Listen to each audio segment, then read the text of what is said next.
નમસ્કાર વિદ્યાર્થી મિત્રો, વેટ ડિજિટલ એજ્યુકેશનમાં આપ સર્વે મિત્રોનું હાર્દિક સ્વાગત છે. વિદ્યાર્થી મિત્રો, આપણે જોઈ રહ્યા છીએ ધોરણ 12 વિષય ભૂગોળ, જેમનો પાઠ આપણે 2 જોઈ રહ્યા છીએ, માનવ વસ્તી. તો મિત્રો, આપણે લાસ્ટ લેક્ચરમાં ચર્ચા કરી ગયા કે જે ભૌગોલિક બાબતો છે, ભૌગોલિક પરિબળો છે વસ્તી ઉપર, તો એમાંનો પ્રથમ આપણે જોઈ ગયા છીએ કયું, તો કે અક્ષાંશ જોઈ ગયા છે. રેડી? હવે ચર્ચા કરવાની છે મિત્રો કયું, તો કે ભાઈ ભૂપૃષ્ઠ. તો કે વસ્તી ઉપર જે ભૌગોલિક પરિબળોમાં જે ભૂપૃષ્ઠ છે એ કઈ રીતના અસર કરે છે એની ચર્ચા કરવાની છે. તો એ પહેલાં ખાસ ચેનલમાં નવા હોય તો ચેનલ સબસ્ક્રાઈબ કરી દેજો. અને હા, જો તમારે આગળના વિડીયો જોવાના બાકી હોય આ પાઠના, તો તમે જોઈ શકો છો ચેનલમાં પ્લેલિસ્ટમાં જઈને, અથવા તો ત્યાં ના મળે તો ટેન્શન બહુ નહીં લેવું. શું કરવાનું, પ્લે સ્ટોરમાં જવાનું, હે ને? જ્યાંથી તમે ગેમને ડાઉનલોડ કરો છો ને, ત્યાં જઈને તમારે શું કરવાનું, તો કે આપણી વેટ ડિજિટલ એજ્યુકેશન નામની એપ્લિકેશન ડાઉનલોડ કરી લેવાની. જેમ નામ છે ચેનલનું છે જ છે નામ. હા, 5 લાખ પ્લસ ડાઉનલોડર છે, હે ને? એટલે તમને ખબર પડી જાય કે આ એ જ છે. તો હવે આવું ડાઉનલોડ કરશો, ઓપન કરશો, આવું પેજ આવશે. અહીંયા તમારે તમારો મોબાઈલ નંબર નાખવાનો, તમારો. રેડી? એટલે તમારા ઘરે જે માતા પિતાનો જે તમારી પાસે સરળતાથી મળતો હોય એ નાખીને સેન્ડ ઓટીપી કરશો, 4 આગળ ઓટીપી આવશે, એ તમે નાખી દેશો એટલે તમે લોગિન થઈ જશો. તમે કંઈક આવા પેજ ઉપર આવી જશો. ક્યાં? અહીંયા. રેડી? તો અહીંયા મિત્રો આવો એટલે તમારે જવાનું પેઇડ કોર્સ. પેલું, હા, ફોટા ફરશે એટલે બહુ ટેન્શન ના લેતા. પેઇડ કોર્સમાં જશો તો ત્યાં તમને ધોરણ 12નું એક ફોલ્ડર જોવા મળશે, અને એમાં ધોરણ 12નું તમામ મટીરિયલ પીડીએફ સ્વરૂપે છે. રેડી? ઘણા કહેતા ને પીડીએફ આપો, પીડીએફ આપો, તો પીડીએફ સ્વરૂપે બધું મળશે. આ સિવાય બોર્ડના સમયે જે આવશે પરીક્ષા, ત્યારે બોર્ડના આઈએમપી પેપરો, પ્રથમ પરીક્ષા હોય એના આઈએમપી પેપર, એનું સોલ્યુશન સાથેની પીડીએફ બધું મળી જશે. રેડી ને? હા, ચાલો અહીંયા જશો, બાજુમાં છે ધોરણ 3 થી 12ના વિડીયો, એમાં ક્લિક કરશો એટલે આવી રીતના ખુલશે. તમે સ્ક્રોલ કરશો એટલે આવી રીતના ધોરણ 12 આવશે. એમાં તમારે જવાનું, અને ત્યાં ક્લિક કરશો એટલે તમને ભૂગોળ દેખાશે, વિષયો બધા દેખાશે. એમ ભૂગોળ દેખાય, ક્લિક કરશો એટલે પાર્ટ 2, પાર્ટ 1, 2, 3, 4 એ રીતના હશે. એમાં જે પાર્ટ જોવો એ જોઈ લઈશું.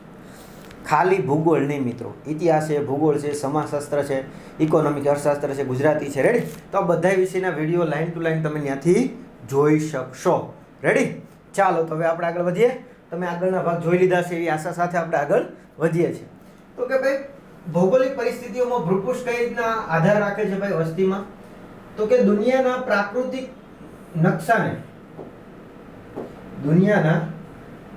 નકશાને જોઈએ તો અનેક પ્રકારના ભૂપૃષ્ઠમાં વૈવિધ્ય નજર પડે છે. ઊંચાઈવાળા ક્ષેત્રો માનવ વસવાટ માટે અનુકૂળ નથી. રેડી? એટલે કે જે દુનિયાને જે પણ પ્રાકૃતિક જો નકશો જોવા જઈએ તો એમાં અનેક પ્રકારની જમીનને ભૂપૃષ્ઠને આધારે ફેરફાર જોવા મળે છે. એક સરખી કે જમીન છે નહીં. જેમ કે જોવા જઈએ તો ઊંચાઈવાળા ક્ષેત્રો જે છે, ઊંચાઈવાળા વિસ્તારો છે, એ માનવ વસવાટ માટે અનુકૂળ નથી આવતા, માફક આવતા નથી.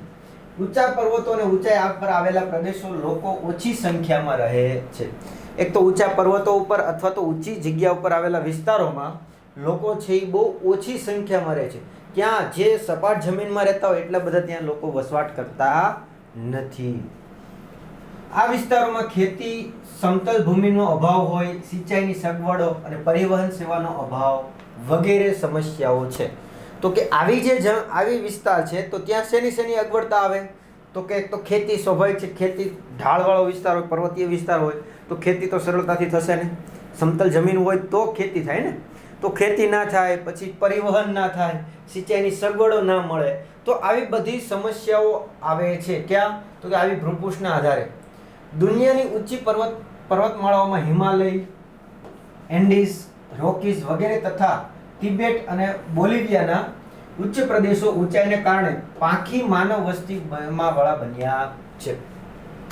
એટલે કે જે દુનિયાની ઊંચી પર્વતમાળાઓ જે પણ છે એમાં હિમાલય છે, પછી કયું છે એન્ડીઝ પર્વતમાળા છે, રોકીઝ પર્વતમાળા છે, બરોબર. આ સિવાય તિબેટ અને બોલિવિયાના ઉચ્ચ પ્રદેશો છે. અહીંયા છે એ શું છે, તો કે પર્વતીય વિસ્તાર હોવાથી અહીંયા વસ્તી પાખી છે. પાખી એટલે બહુ ઓછી વસ્તી વસવાટ કરે છે. ત્યાં લોકો જે સપાટ મેદાનમાં વસવાટ કરશે એવા વસવાટ ત્યાં લોકો કરશે નહીં. ગણ્યા ગાંઠિયા આપણી ભાષામાં કેવું હોય તો લોકો ત્યાં વસવાટ કરતા હોય. ચાલો, રેડી?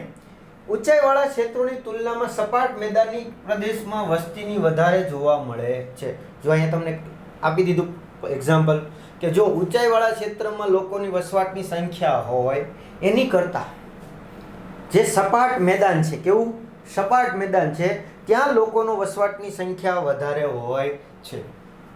ખેતી, પરિવહન, ફળદ્રુપ જમીન, પાણીનો પુરવઠો જેવી નૈસર્ગિક અનુકૂળતાને કારણે આવા વિસ્તારો પ્રાચીન કાળથી જ માનવ વસવાટ માટે પસંદગી પામ્યા છે. એટલે કે ત્યાં સરળતાથી સપાટ મેદાન હોય તો ત્યાં સરળતાથી ખેતી થઈ શકે, હે ને, પરિવહન થઈ શકે, ફળદ્રુપ જમીનો છે, પાણીનો પુરવઠો સરળતાથી મળી રહે. તો આવી બધી અનુકૂળતા હોય એટલા માટે ત્યાં આપણે પ્રાચીન કાળથી, હે ને, સિંધુ ખીણની સભ્યતાથી આપણે જે ભણીને આવીએ છીએ ઇતિહાસમાં, તો પ્રાચીન કાળથી જ ત્યાં શું થઈ રહ્યું છે તો કે માનવ વસવાટ છે એ પસંદગી પામ્યા છે. માનવ ત્યાં સરળતાથી વસવાટ કરી શક્યા છે. ઇતિહાસ સાક્ષી છે કે જગતની તમામ પ્રાચીન સભ્યતાઓ નદી મેદાનમાં વિકસી અને તેના ચરમ વિકાસની ટોચે પહોંચી છે. રેડી? અને વિશ્વના મોટાભાગના પ્રાચીન શહેરો નદી કિનારે જ વિકસ્યા છે. એટલે કે ઇતિહાસ એનો સાક્ષી છે. શું? તો કે જે ઇતિહાસ એવું કહે છે કે જે પણ કંઈ મોટી સભ્યતાઓ છે, સંસ્કૃતિ છે, એ બધી નદી કિનારે જ વિકસી છે, ડેવલપ થઈ છે અને એના ટોચ ઉપર પહોંચી છે, હે ને. અને વિશ્વના આપણે જોવા જઈએ તો મોટાભાગના શહેરો છે કોઈક ને કોઈક નદી કિનારે જ વસવાટ કરતા હોય છે અને પોતે આગળ વધ્યા હોય એવું કહી શકાય છે. ક્લિયર? તો આ રીતના જે ઇતિહાસથી માંડીને આપણે જે સિંધુ ખીણની સભ્યતા છે, નામ જ સિંધુ ખીણની છે કે સિંધુ નદીની આસપાસ જ આખી સંસ્કૃતિ ડેવલપ થયેલી, રેડી ને. તો ત્યાંથી અત્યાર સુધી જેટલી પણ શહેરો ને બધા વિકાસ પામ્યા, સંસ્કૃતિ વિકાસ પામ્યો, સભ્યતા ડેવલપ થઈ, આ બધી ક્યાંક ને ક્યાંક નદી કિનારે જ ડેવલપ થયેલી છે. કેમ? એનું કારણ શું? તો કે એની કારણ એક જ છે મિત્રો કે ભાઈ ત્યાં સરળતાથી પાણી મળી રહે. નદી કિનારે શું થાય? સરળતાથી પાણી મળી રહે. તો પાણી સરળતાથી મળશે તો તમામ પ્રવૃત્તિઓ સરળતાથી ચાલશે. જ્યારે પર્વતીય વિસ્તાર હોય તો કે ત્યાં પાણી તો ભેગું જ નહીં થાય ને, કેમ કે નદી ત્યાં નહીં હોય તો પાણી કઈ રીતના મળશે? અને પાણી નહીં મળે તો ખાલી જીવનની રૂટીન ક્રિયાઓ, જીવનની જે જરૂરી ક્રિયા છે એમાં જ પાણી હોય એવું ના હોય. પછી ઉદ્યોગો હોય કે નાના મોટા ધંધાઓ હોય એમાં પણ પાણીની જરૂર પડતી હશે, હે ને. તો સ્વાભાવિક છે કે વધારે પડતા ક્યાં વિકસશે? નદી કિનારાના શહેરોમાં. ચાલો રેડી? આગળ વાત કરીએ આપણે. હવે નેક્સ્ટ ત્રીજો પ્રકાર છે આબોહવા. તો કઈ રીતના ભાઈ ભૌગોલિક પરિસ્થિતિમાં આબોહવા અસર કરે છે, હે ને. પેલી કઈ જોઈ ગયા? અક્ષાંશ જોઈ ગયા, પછી ભૂપૃષ્ઠ જોઈ ગયા, અને હવે કઈ છે? આબોહવા. તો જોઈએ કે અતિશય ઠંડી કે ગરમી માનવી માટે અનુકૂળ નથી. જો અહીંયા શું કહે છે? બહુ વધારે પડતી ઠંડી માફક ન આવે, બહુ વધારે પડતી ગરમી પણ માફક ના આવે, હે ને. ઇક્વલ વાતાવરણ જોઈએ, બહુ ઠંડુય નહીં, બહુ ગરમય નહીં, એવું વાતાવરણ જોઈએ, હે ને, માનવીને અનુકૂળ આવે. તો કે ભાઈ બહુ વધારે ઠંડી, અતિશય ઠંડી પણ મેળ પડતો નહીં અને અતિશય ગરમી પણ મેળ પડતો નથી, અનુકૂળ આવતો નથી. આવી પરિસ્થિતિમાં પ્રવૃત્તિ કરવી મુશ્કેલ બને છે. તેના કારણે આવા વિસ્તારો તદ્દન ઓછી વસ્તીવાળા ક્ષેત્રો બન્યા છે.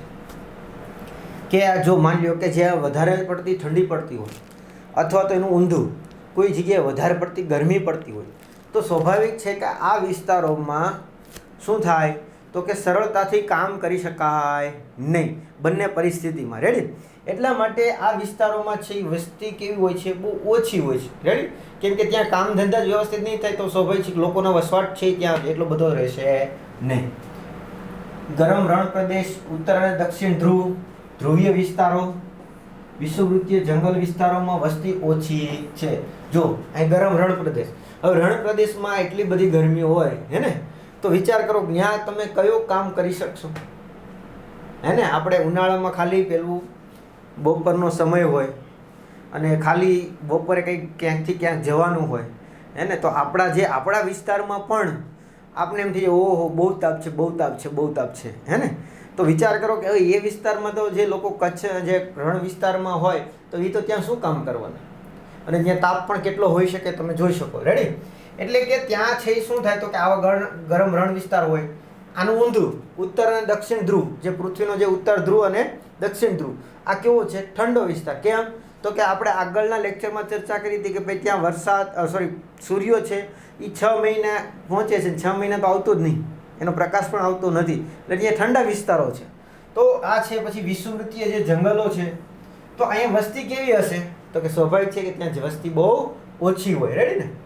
તેનાથી વિરુદ્ધ સમશીતોષ્ણ કટિબંધ પ્રદેશોમાં મોસમી આબોહવા પ્રદેશોમાં અનુકૂળ આબોહવાને કારણે વસ્તી ગીચતા વધારે હોય.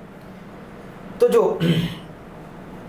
સમશીતોષ્ણ નામ જ છે, સમશીતોષ્ણ એટલે કે સમાન રીતના ઉષ્ણ તાપમાન મળતું. એક પ્રકાર આપણે એનો અર્થ એવો કરી શકીએ કે સમાન તાપમાન હોય એવો ભાગ છે.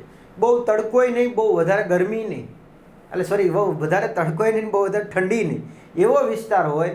એવો વિસ્તાર છે એ સરળતાથી છે એ લોકોને માફક આવે છે, અનુકૂળ સરળતાથી આવે છે. આ સિવાય જ્યાં મોસમી આબોહવા હોય હે ને, આવો વિસ્તાર વસ્તી ત્યાં વધારે હોવાની છે. કેમ? તો કે બધાને માફક અનુકૂળ આવે એવું વાતાવરણ ત્યાં હોવાનું છે. બહુ બધી ઠંડી પણ નહીં, બહુ બધી ગરમી પણ નહીં, બેનો વચ્ચેનો જે ઇક્વલ હોય ને લેવલ, તો ત્યાં વસ્તીનું પ્રમાણ કેવું હોય છે? વધારે હોય છે. ચાલો ક્લિયર. અને નેક્સ્ટ પ્રકાર છે જમીન.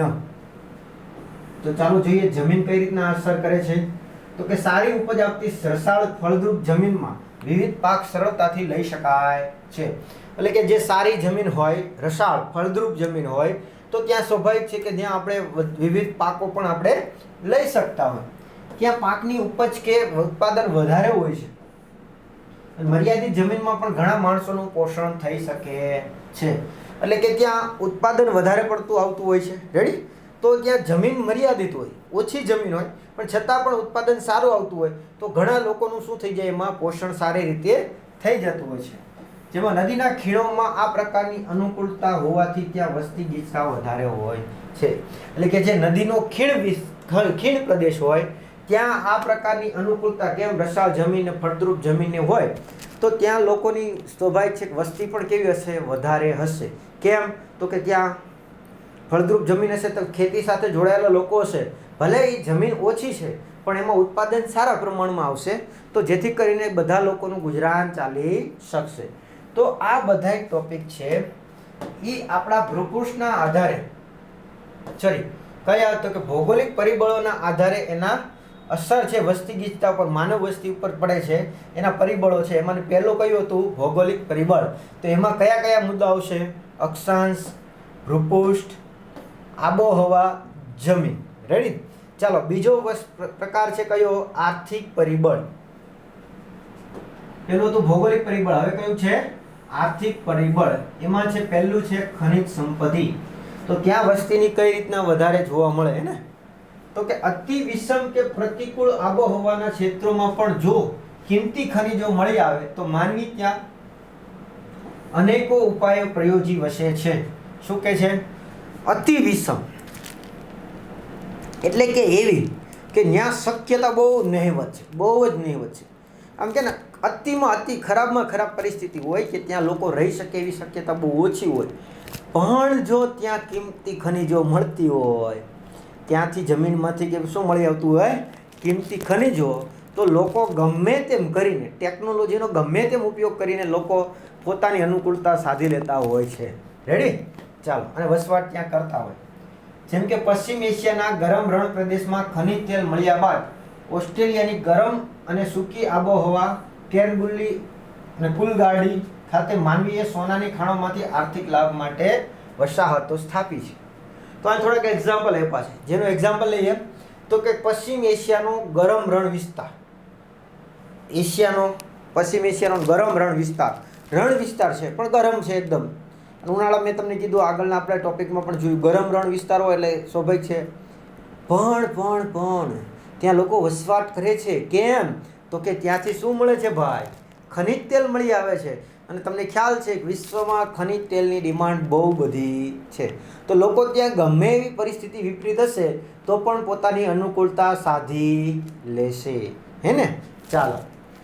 આ બાદ છે એ ઓસ્ટ્રેલિયાનો જે ગરમ અને સૂકી આબોહવા વાળો કયો?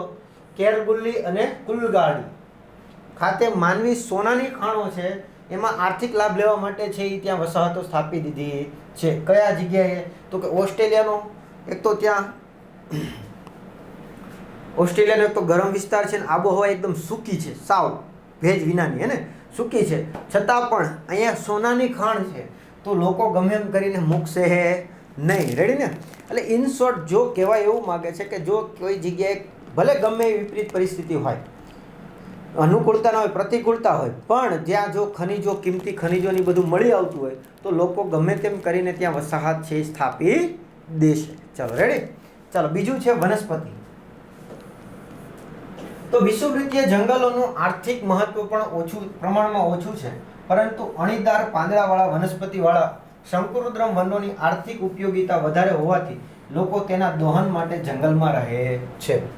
એટલે કે શું કહે છે, જે વિષુવવૃત્ત ઉપર જે પણ કઈ જંગલો આવેલા છે એનું આર્થિક મહત્વ, પૈસાકીય ટકા, આર્થિક એટલે ઇકોનોમિક્સ દ્રષ્ટિએ એનું મહત્વ ઓછું છે, પરંતુ ત્યાં અણીદાર પાંદડાવાળા વનસ્પતિ, કઈ શંકુદ્રમ વનો, કયા વનો? શંકુદ્રમ વનો, એનું આર્થિક મહત્વ બહુ વધારે છે. વિષુવવૃત્તીય જંગલોનું ઓછું છે, પણ જે શંકુદ્રમ જંગલો છે એમનું વધારે છે. આથી લોકો ત્યાં છે એ પોતાની જીવન ગુજારવા માટે તો પોતે છે એ ત્યાં જંગલમાં પણ જીવન અનુકૂળતા સાધી લે છે. ક્લિયર? તો આ વનસ્પતિ પણ એમાં અસર બતાવે છે ભાઈ. નેક્સ્ટ કઈ છે?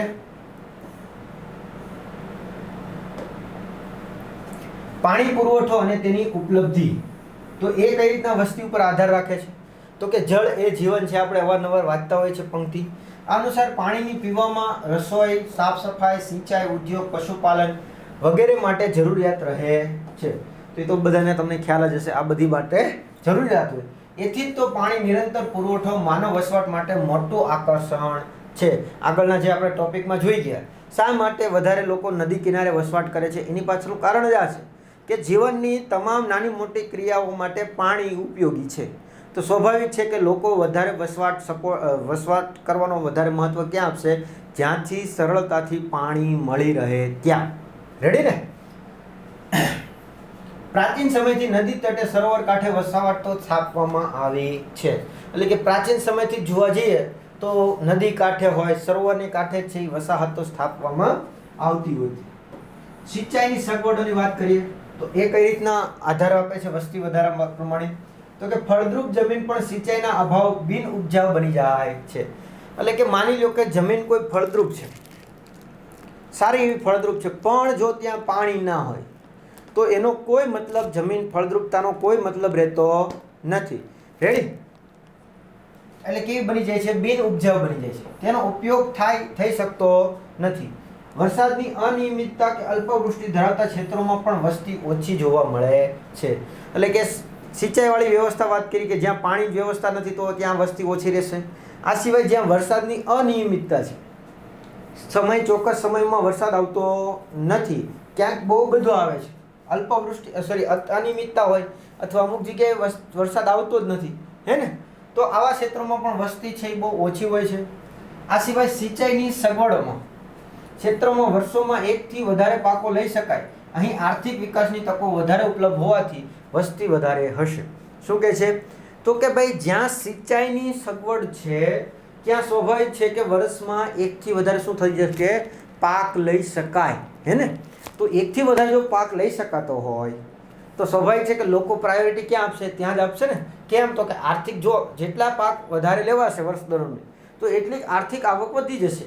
તો લોકો વધારે પ્રેફરન્સ ક્યાં આપશે? જ્યાં રહેવાનો? તો કે આવા વિસ્તારોમાં આપશે કે જ્યાંથી સરળતાથી શું થઈ શકતું હોય? સિંચાઈ વ્યવસ્થા મળી રહેતી હોય. ચાલો નેક્સ્ટ આપણો ટોપિક છે પરિવહન. એ કઈ રીતના એમાં ભૂમિકા ભજવે છે જેની ચર્ચા મિત્રો આપણે આવતા લેક્ચરમાં કરીશું. તો આ વિડીયો લેક્ચરમાં મિત્રો આપણે અહીં સુધી રાખીએ. Thank you. જય હિન્દ, જય ભારત. અસ્તુ.